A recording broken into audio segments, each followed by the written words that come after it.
Edinburgh, Scotland, this is Democracy Now! We want the museums to talk about the history of our country in a fair manner, not in a woke manner or in a racist manner, which is what many of them, not all of them, but many of them. As the United States marks its 250th anniversary this summer, we spend the hour looking at how the nation's history is told as President Trump repeatedly attacks the Smithsonian and other institutions. We'll speak with Bryan Stevenson, the founder and executive director of the Equal Justice Initiative. He's dedicated his life to confronting the legacy of slavery in the United States. He's helped open 4 sites in Montgomery, Alabama, including the Legacy Museum. We begin to commit to an era of truth and justice, that we tell the truth about our history, that we find the words necessary to understand all of the pain, all of the suffering that was created by 400 years of enslavement, lynching, segregation, and injustice. Bryan Stevenson is here in Edinburgh, Scotland, where he's just opened his group's first international exhibition, The Legacy of Slavery. We'll also talk about why he calls the death penalty lynching's stepchild. All that and more coming up.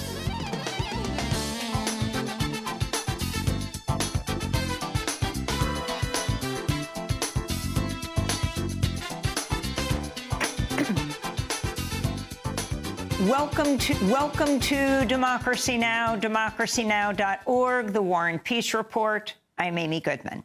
In Colombia, Reuters reports more than 160 people are dead after a 7.4 magnitude earthquake struck the northwestern Chocó and other regions Monday, damaging and collapsing hundreds of buildings. The death toll is expected to rise as search and rescue efforts continue.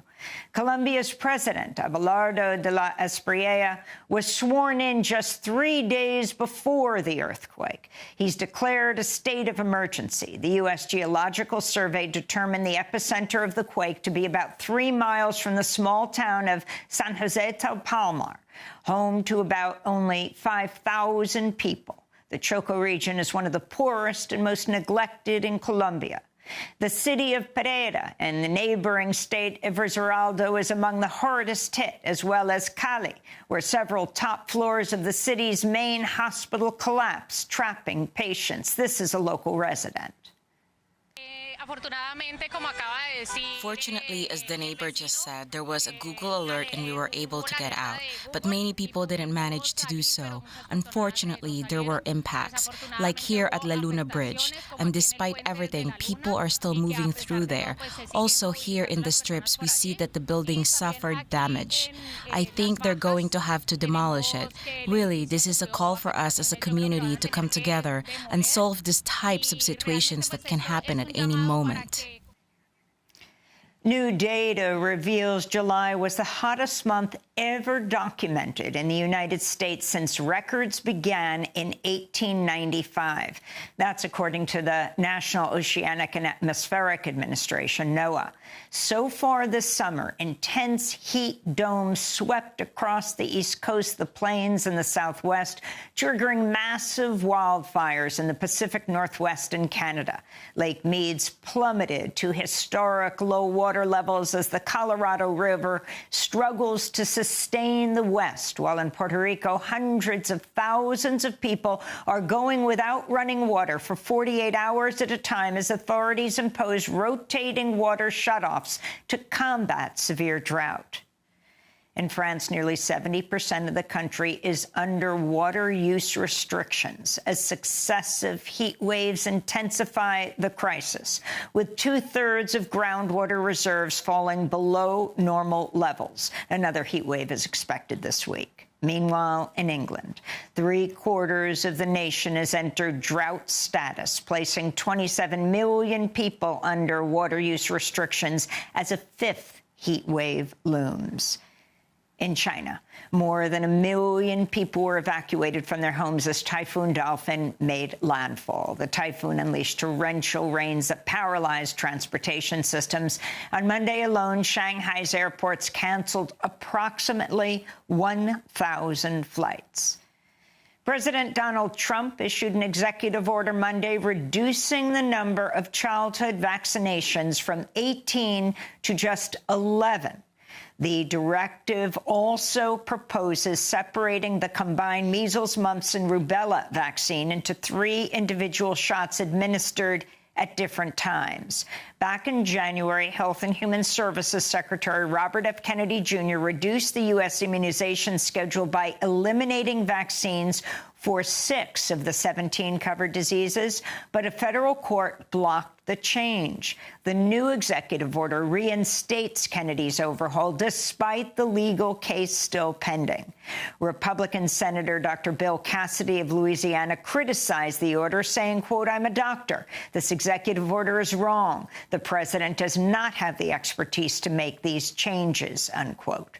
The American Academy of Pediatrics said, quote, "There is no new evidence to justify significant changes to childhood immunization guidance. Dozens of studies involving millions of people show there is no link between vaccines and autism, and yet federal leaders continue to promote this outdated, disproven idea to scare families," unquote. This is President Trump Monday.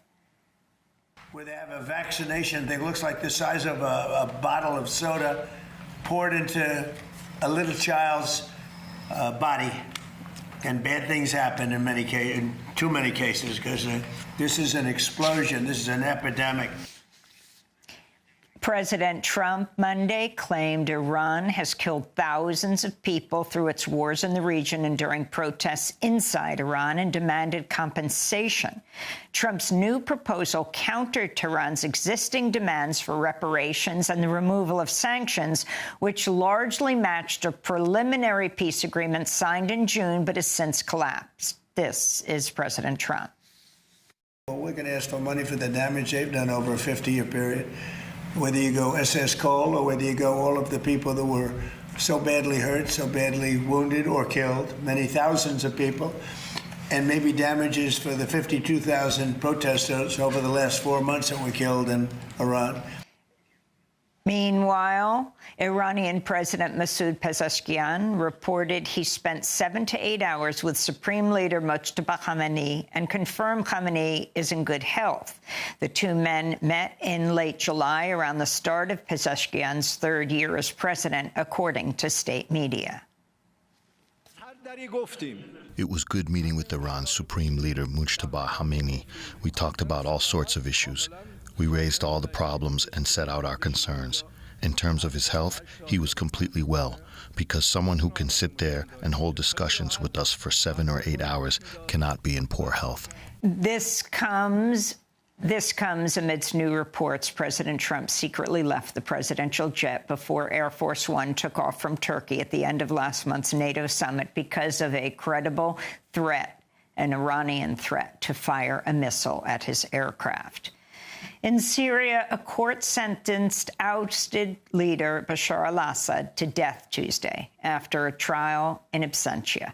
He was convicted of killings, torture, and arbitrary arrest during Syria's nearly 14-year war. It was the first Syrian conviction against Assad, who fell in a rebel offensive in December 2024 that ended his family's decades of rule in a war that killed hundreds of thousands of people. A U.S. oil company linked to President Trump called Greenland Energy is preparing to drill in Greenland without local approval. The firm recently landed drilling equipment on Greenland's eastern coast as President Trump renews threats to seize the Arctic territory. Greenland's government issued a strong warning that no permission was granted. The island's Mineral Resources Authority must approve all future logistical operations before they proceed, officials said.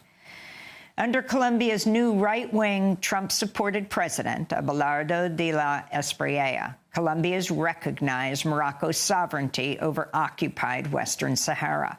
Colombia has frozen diplomatic relations with the Sahrawi Arab Democratic Republic and ended prior support for the independence group, the Polisario Front. Morocco's brutally occupied Western Sahara and its indigenous people, the Sahrawi, since 1975, in defiance of the United Nations and the international community. The first Trump administration recognized Moroccan sovereignty over Western Sahara in 2020 as part of a larger effort to normalize relations between Israel and its Arab neighbors. Trump's State Department's revoked more than 175,000 visas from foreign nationals as part of its sweeping immigration crackdown. This comes as congressional Democrats say they plan to investigate the Trump administration's efforts to deport U.S. military service members and their families. The probe was announced in response to an Associated Press investigation that found the Trump administration's detained more than 50 parents and spouses of active duty U.S. military personnel. The investigation by U.S. lawmakers, led by Senator Elizabeth Warren, also found ICE has attempted to deport 282 veterans and their immediate family members. In April 2025, ICE rescinded its long-standing policy that protected immigrant veterans and replaced it with a new measure that allows for the detention and deportation of non-citizen U.S. service members. In more related news, attorneys and local advocates are reporting Haitian immigrants in Ohio are being forced to report to ICE appointments and wear ankle monitors after the Trump administration officially ended TPS, that's temporary protected status, stripping deportation relief from hundreds of thousands of Haitians. A video circulating on social media and news outlets shows a Haitian man in Blue Ash, Ohio, collapsing to the ground in tears after leaving an ICE check-in and receiving an ankle monitor. He's been identified by CNN as Monsanto Mahler. He said he's lived in the U.S. since 2023 and that he fled Haiti fearing for his life. A U.S. appeals court in San Francisco allowed thousands of lawsuits to proceed Monday against Meta, Google, TikTok, and Snapchat for designing products that are addictive to young users. Attorneys representing thousands of school districts and individuals suing Meta and other companies said in a statement, quote, "A trial is how the public finds out what Meta knew about its products' impact on children, when it knew it, and what it chose to do with that knowledge. Meta has fought to keep that evidence from the public," unquote. And in New York, a Staten Island judge ordered an emergency pause on New York City Mayor Zohran Mamdani's new pied-à-terre tax. The court ruled on Friday in a lawsuit filed by 3 homeowners seeking to delay the rollout of the tax. The pied-à-terre tax targets homes valued at $5 million or higher and co-ops and condos worth $1 million or more when the owner does not live there as their primary residence. A spokesperson for Mayor Mamdani said, quote, "We disagree with today's ruling, but we're confident in both the pied-à-terre surcharge and the city's ability to implement it fairly and effectively. This surcharge asks those who own second homes valued at $5 million or more to contribute their fair share to the city they benefit from," the spokesperson said. In India, tens of thousands of student and youth protesters marched on the legislature in Jharkhand Monday as riot police deployed tear gas, water cannons, and beat demonstrators with batons. This comes amidst weeks of street anti-government protests against the ruling BJP party over the leak of national exam questions, which forced millions of students to retake the exam. Some students ended up dying by suicide after studying for the exam for years. The protests forced the resignation of India's education minister last month. This is a student leader. I would like to humbly appeal to the state government through your platform that this protest today be a historic one. By evening, the crowd here will increase gradually. I appeal to the state government that you will have to seriously come up with a decision today itself on the student-related issues. And Massachusetts has expanded late-term abortion access, loosening restrictions in cases of severe or lethal fetal abnormalities or if the pregnant person's life is at risk. The law will allow providers to perform abortions after the previous cutoff of 24 weeks when it's necessary to save the pregnant person's life. Most abortions still happen within the first trimester. During Monday's bill signing, Massachusetts Governor Maura Healey, a Democrat, said, quote, "We believe healthcare decisions should be made between women and families and their doctors, not politicians, mothers and fathers and families who experience these devastating diagnoses, and they are devastating, heartbreaking. Now they'll be able to make their own choices," the governor said. Massachusetts becomes the 10th state, along with Washington, D.C., to allow an abortion at any point in pregnancy. And those are some of the headlines. This is Democracy Now!, democracynow.org, The War and Peace Report. Coming up, Bryan Stevenson, founder and executive director of the Equal Justice Initiative, which just opened its first international exhibition, The Legacy of Slavery, here at the Edinburgh International Festival in Scotland. Stay with us.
Nobody knows the trouble I've seen.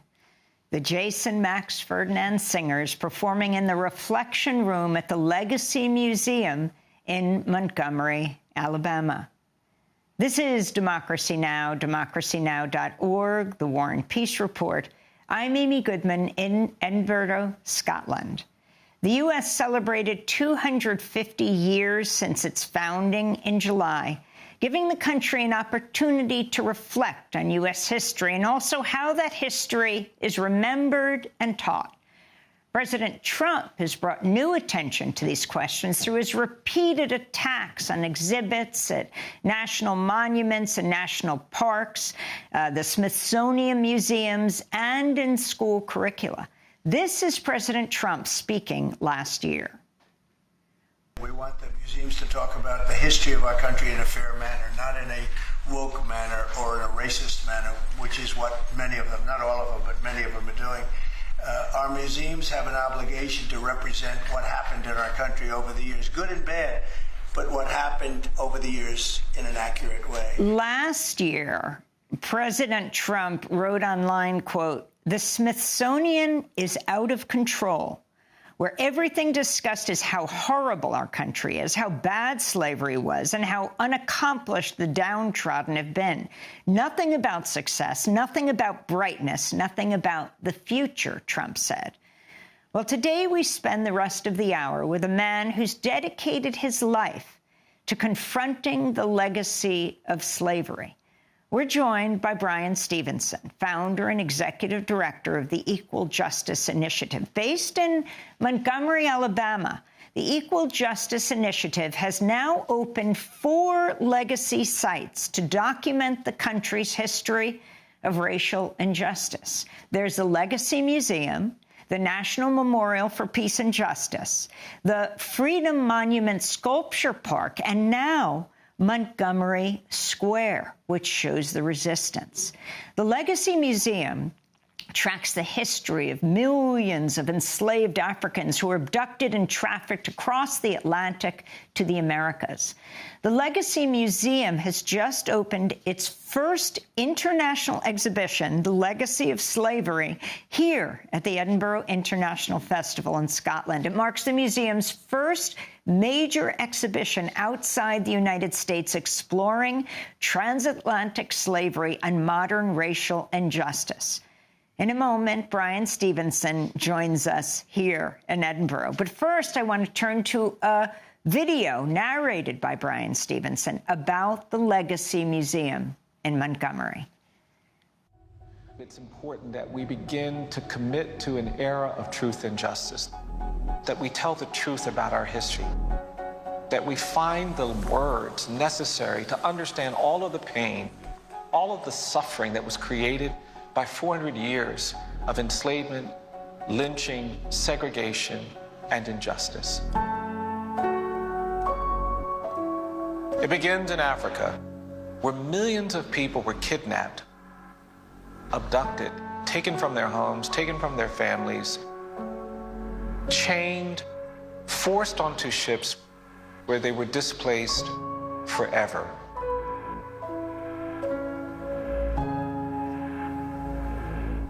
Without understanding that legacy, we don't appreciate the harm, the damage, the tragedy that surrounded the founding of this country.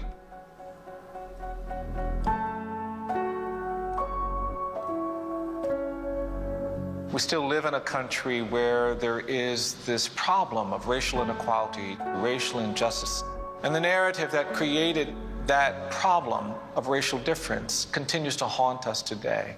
And so this museum is dedicated to helping people understand the journey. We want people to understand the suffering that slavery created. That's Bryan Stevenson introducing the Legacy Museum in the cradle of the Confederacy in Montgomery, Alabama.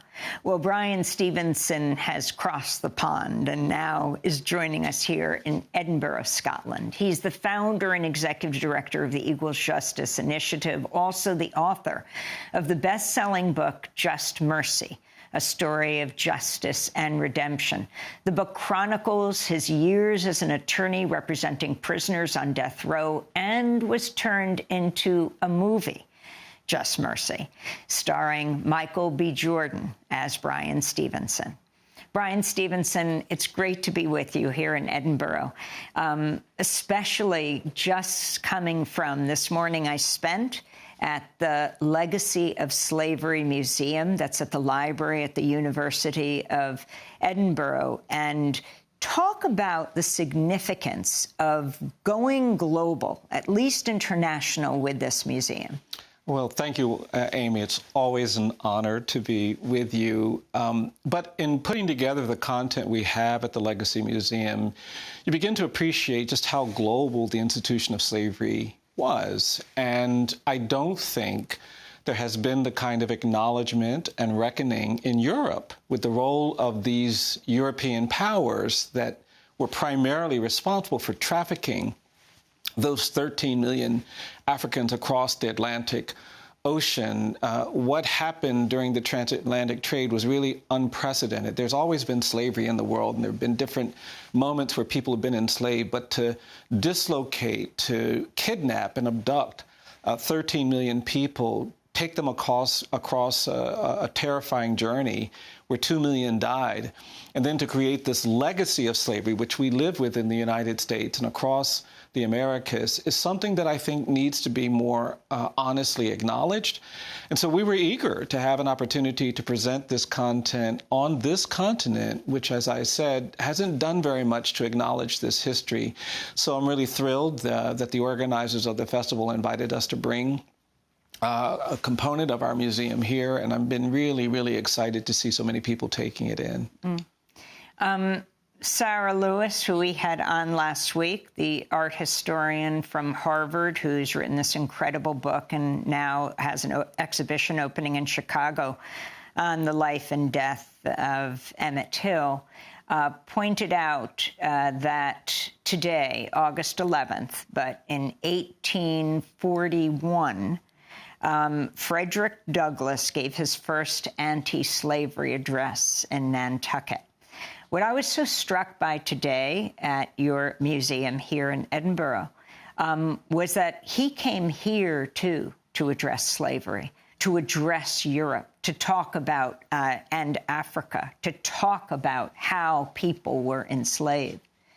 Yeah, I think that there's a lot of rich history. I mean, many of these countries were, in many ways, not just complicit during the transatlantic trade, but during America's Civil War.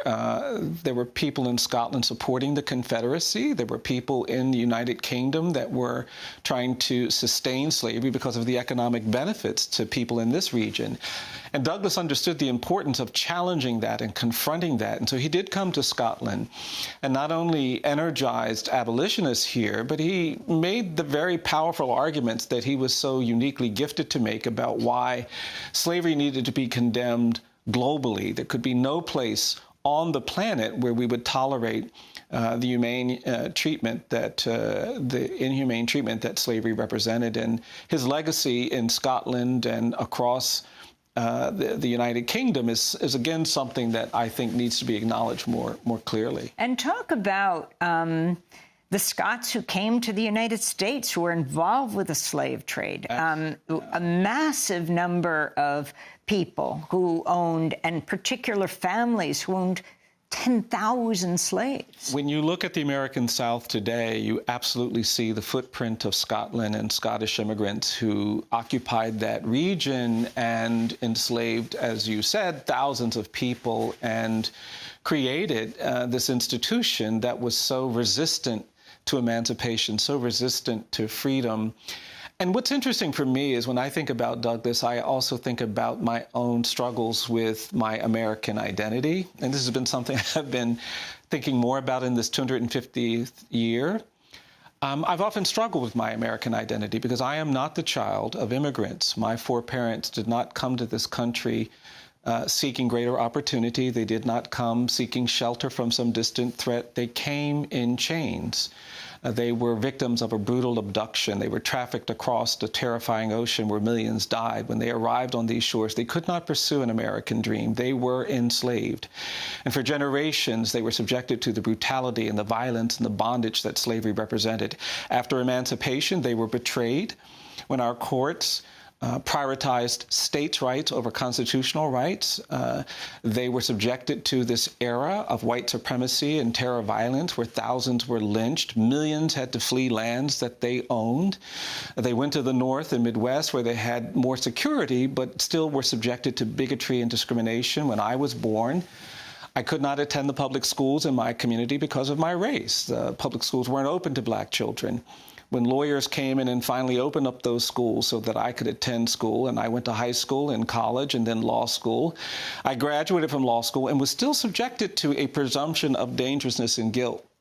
As a young lawyer in my car on the streets of Atlanta, the police approached me, pulled their weapons, pulled me out of my car and threatened to blow my brains out because they suspected me of doing something criminal in front of my own apartment. And for the last 40 years, I've stood next to poor people, black and brown people, who should be presumed innocent in our court of law, but have in fact been presumed dangerous and guilty. And when you live through that life, it's challenging to kind of think about your American identity. But doing this history work has caused me to reflect differently about it.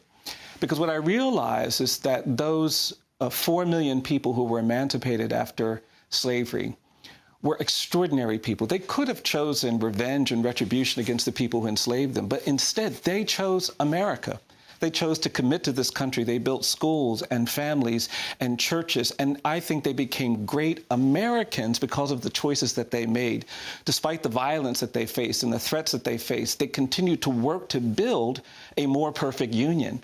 I live in Montgomery, Alabama, and when I think about those extraordinary women in 1955, who risked their lives by saying no to racial segregation on buses. What Claudette Colvin and Susan McDonald and Aurelia Browder and Mary Louise Smith and Rosa Parks were saying when they refused to give up their seats is that they were saying, I intend to be a full American. And I think they became great Americans. And the 50,000 black people who stayed off the buses for 382 days and gave birth to the civil rights movement were great Americans. And this history has shaped my new identity because now I want to be a great American too. I want to create an America that honestly confronts this history. And it's not greatness based on wealth or power or status. I think greatness has to be based on our commitment to equality, commitment to justice, our commitment to fairness, our commitment to eliminating bigotry and hatred.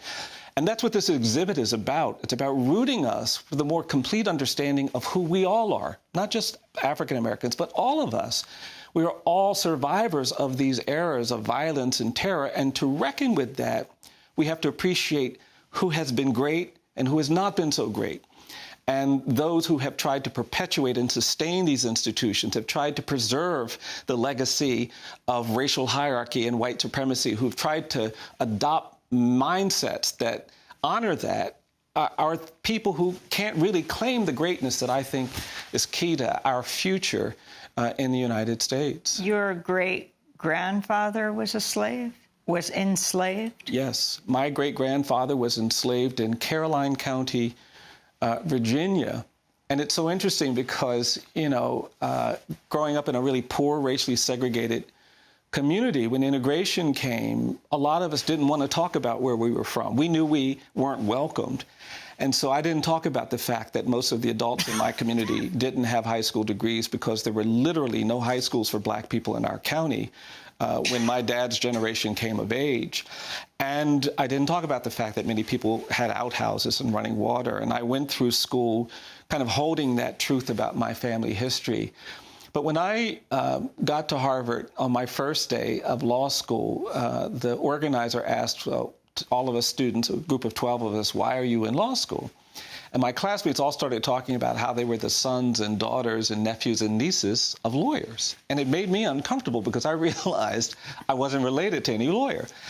And after the 7th or 8th person made these family connections, I realized something I hadn't even realized until that moment. And what I realized was that not only am I not related to a lawyer, I realized I'd never even met a lawyer. And by the time they got to me, I felt diminished. And I didn't want to answer the question honestly. I told a joke and I got out of there. And I called my mom and I said, Mom, I don't think I belong in this law school. And my mom said, what are you talking about? You belong wherever you go. Now you go back there and tell those kids while you're really in that law school, tell them about your great-grandfather. And so I did. I went back and I found some of the students and I told them that my great-grandfather was enslaved in Caroline County, Virginia.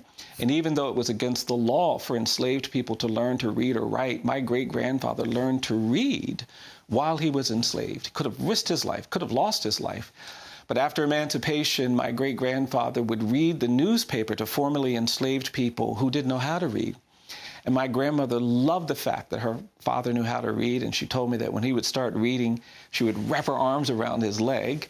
And I said, Mama, why'd you do that? And she said, well, I just love the fact that he knew how to read, and I wanted to learn to read. And she said, I thought you learned how to read by touching somebody while they read. And he figured out, no, that's not how you learn to read, Victoria. And he taught her to be a reader. And my grandmother worked as a domestic her whole life, but she was someone who believed in the power of words and education, information. She would have loved you and what you do. And when I would go visit my grandmother, sometimes she would come out and she would stand on the porch and she'd have a stack of books and she'd make you read something before she would let you into that house. As I said, I grew up in a poor, racially segregated community. I wasn't related to a lawyer, never met a lawyer, but my mom went into debt when I was about 9 or 10 years old, and she bought us the World Book Encyclopedia. And we had those books in our house. And I told my classmates, I said, I'm not related to a lawyer. I've never even met a lawyer, but I read all about the lawyers. And, you know, when I was a kid, I didn't always appreciate that because Christmas comes along, you're 10 years old, and you go outside, and your friends are like, well, I got a basketball, I got a bicycle, I got a baseball. And I'd have to say, well, I got volume G of the World Book Encyclopedia. But I think about that now, and I thought about that then, and what I realized when I was a student is that I was not less than any of the other students. I wasn't diminished by my not having relations that were lawyers. I, in fact, began to feel lifted up by that. And that's the power of this history. I talk about my great-grandfather all the time now. I talk about my grandparents all the time because I know that I'm being lifted up by millions of people who had dreams of freedom, who had aspirations for something better. And I feel that, I do. I feel that in my work. When we put together our exhibit, when we put together this content, I constantly feel like we are being witnessed, watched by all of those who were subjected to the immense suffering and constant sorrow of enslavement. When we built our national memorial, I felt like we were being observed by the souls and spirits of all of those people who lost their lives in such darkness and such anonymity.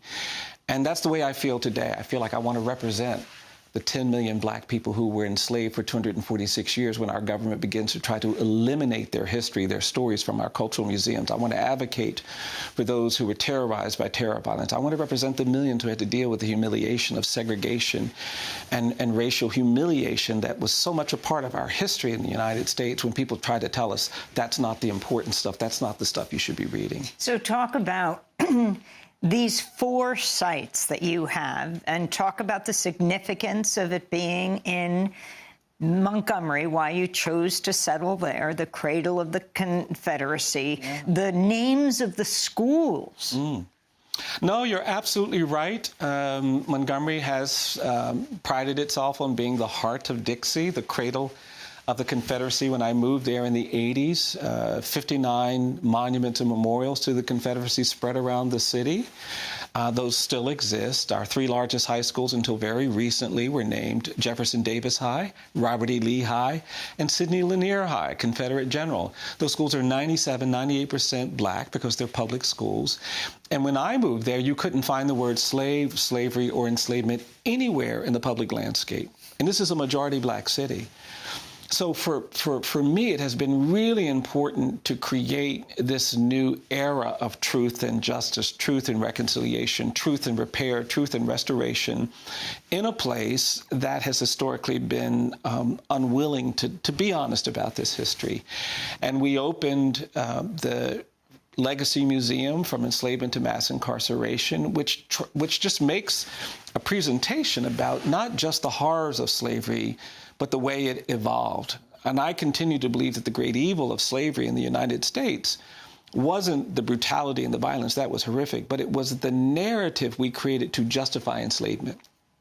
The enduring evil of slavery was the narrative, because people who enslaved other people didn't think of themselves as immoral or indecent or unchristian. And how do you think of yourself as decent when you are pulling away a mother from her screaming children, knowing that mother will never see those children again? Well, you need a narrative. And so we created a false narrative in America where we said that black people are not as good as white people. Black people are less capable, less evolved, less human. And that narrative survived the Civil War. In fact, I often argue that the North won the Civil War, but the South won the narrative war. And even many abolitionists in the United States, they didn't believe in slavery, but they also did not believe in racial equality. And so Reconstruction collapses. Our court prioritizes the interest of these former enslavers over the emancipated, formerly enslaved. And we tolerated decades of mob violence, mobs going to jails, pulling people out of jails and torturing them, sometimes on the courthouse lawn. We tolerated that. Congress did not respond. And then we codified racial segregation, this racial order in the law until my lifetime, many of our lifetimes. And so you can't understand that without understanding this enduring narrative. And we continue to face racial bias because that presumption of dangerousness and guilt is still with us. That's why I was pulled out of my car in Atlanta. That's why I still have to confront these things. And so we're trying with our sites to engage people. So the Legacy Museum presents that content. The National Memorial for Peace and Justice documents all of the terror violence, all of the thousands of lynchings that we've been able to identify across this country, and we have monuments for every county, and we name the people, many of whom have never been named before. Most Americans can't name a single black person who was lynched between 1877 and 1950. You've named over 100,000? Yes, thousands of people whose names are in the memorial, and we now have a project where we're inviting communities to put up markers that allow local members of a community to reckon with these histories. And you have these bottles of dirt, Yes. and I saw a replica here. Yes. We ask community groups that are often multiracial, multi-generational, to dig soil at the spot of the lynching. We put them in the jars that have the names and the victims, and you can see those jars in our museum in Montgomery and on display here in Edinburgh. And the National Memorial represents this ongoing effort to create a great awareness about lynching. We want to put up a marker at every lynching site in the United States so that we don't forget, that we make that commitment of never again in the context of our own struggle. Freedom Monument Sculpture Park is a 17-acre space that we've built to dig deeply into the horrors of slavery, but also into the bigger meaning of what it took to survive, to endure. We have a boat that will take you there across the Alabama River, a river that trafficked thousands of people. And you'll see holding pens, you'll see representations of art and sculpture that model the labor of cotton fields and things like that. We have actual dwellings from plantations that were about to be destroyed, and we brought them on our site. But the other thing we do at Freedom Monument Sculpture Park is talk about the strength and the character and the resilience of enslaved people. This is the other thing that I just think most people haven't appreciated. It would have been so easy if you were an enslaved woman and you'd been raped or you'd been violated or you just gave birth to a child, to not want to love your child. Half of all enslaved people were separated from their children and their siblings and their parents. And it would be very tempting to say, I can't give my heart to this child because I know that child's going to be taken away from me. But most enslaved women did the opposite. They loved even harder because they didn't know. And the ability of enslaved people to love in the midst of agony is part of the legacy that I have inherited, that those are who are descendants of enslaved people. And I want us to appreciate their strength, their resilience, their character, their resolve. One of the exhibits we have in the museum and at the sculpture park are the ads that formerly enslaved people took out as soon as they were emancipated. Many people spent their last nickels and dimes placing ads in newspapers, looking for their children, looking for their siblings, looking for their parents. And it speaks to their love of one another. And that is also part of it. And so we end the Freedom Monument Sculpture Park experience with the National Monument to Freedom. It's this 43-foot tall, 150-foot wide, massive monument where we've taken the names of all 4 million emancipated black people listed in the 1870 census, which was the first time black people in this country could claim a surname that would be recognized by the government.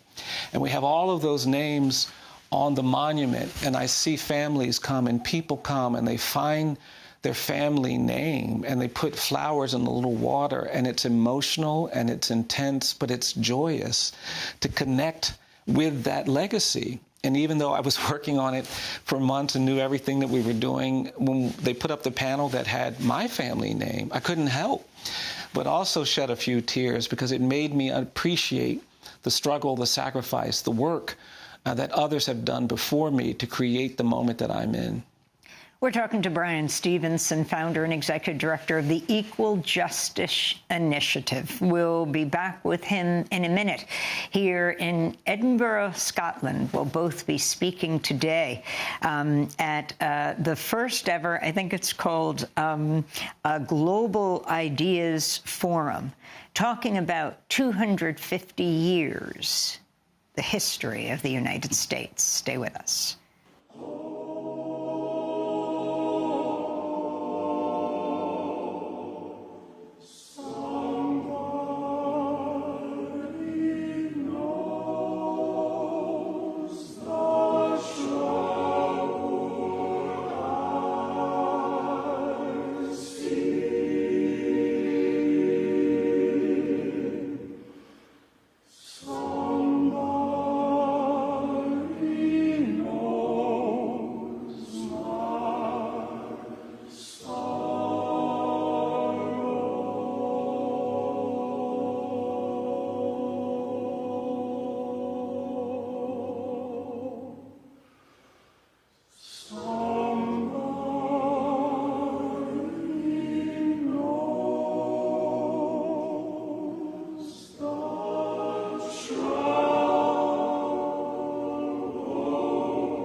Nobody Knows the Trouble I've Seen, performed by the Jason Max Ferdinand Singers in the Reflection Room at the Legacy Museum in Montgomery, Alabama. I just met Jason here. His singers performing throughout the Edinburgh International Festival. He's now at University of Maryland, but in fact, Alabama was where he... A good part of his career at Oakwood University, which is in northern Alabama. It's an historically black college, and he developed a group there called the Aeolians, who became just world famous because of their skill in choral singing. He's an incredible musician and choral leader, and I'm thrilled that we've been able to work together with him and many other artists in our sites. His chorus sang together with the Royal, Scottish Symphony and Chorus and the Jazz at Lincoln Center Theater, as they all performed Who Will Rise, Wynton Marsalis's remarkable symphony Saturday night.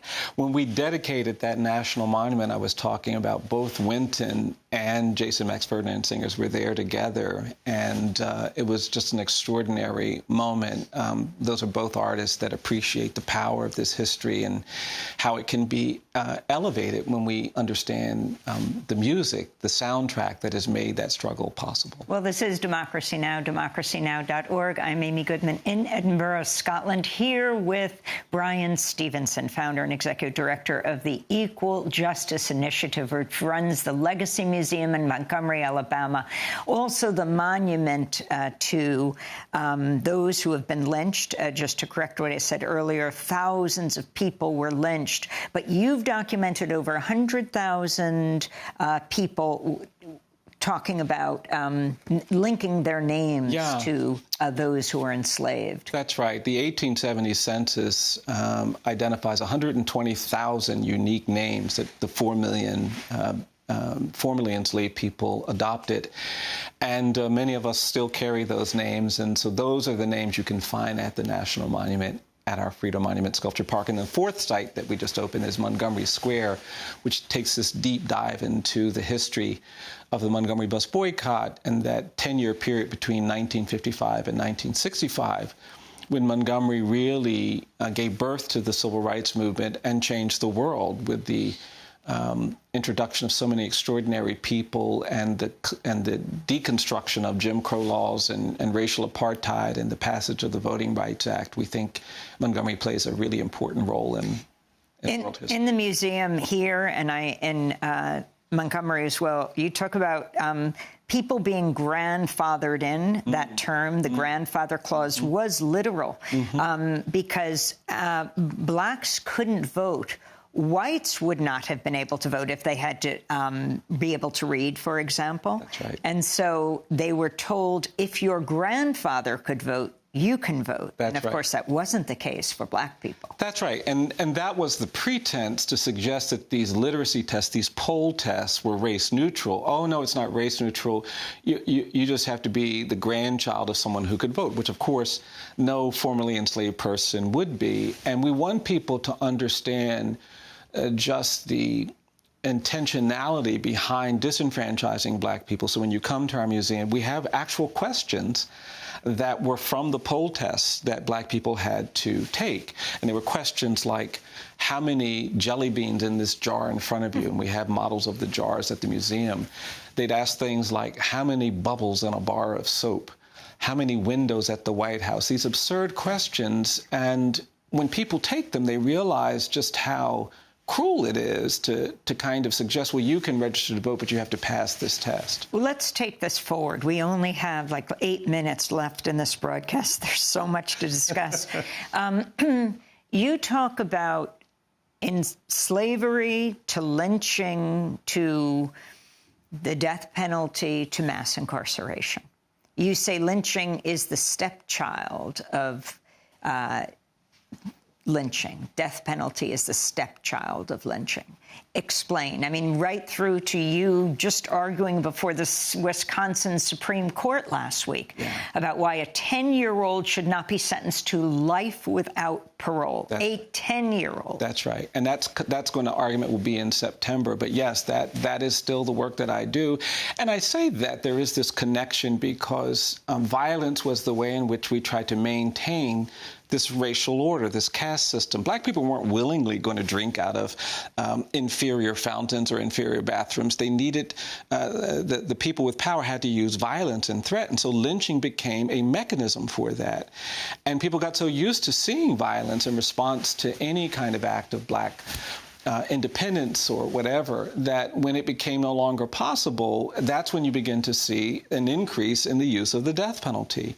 And of course, we know that throughout most of the 20th century, the death penalty was disproportionately used against black people whose victims were white. When you look at the crime of rape, 87% of the people executed for the crime of rape in the United States were black men convicted of raping white women. And there's always unreliability.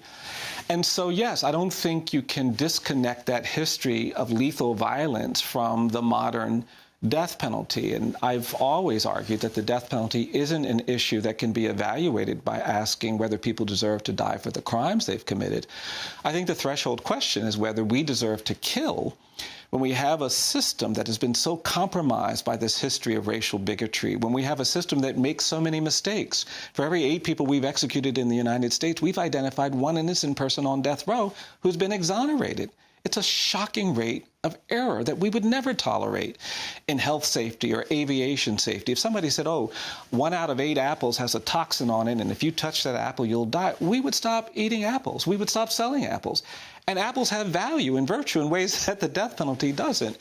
And our indifference to these problems, I think, is like the indifference that was exhibited during those decades of terror violence and lynching that we saw throughout this country. So I do think that the legacy of slavery can be seen not only in lynching, not only in segregation, but in the way we continue to tolerate bigotry and violence in our current carceral system, police violence, people being presumed dangerous and guilty because of their color. You can't disconnect these acts, these contemporary acts, from this larger history. We spoke to Keith Lamar on Monday, live from Ohio's death row.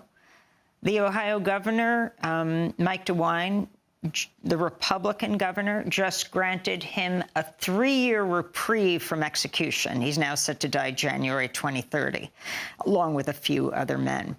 Can you talk about what this means when this governor himself has come to be against the death penalty?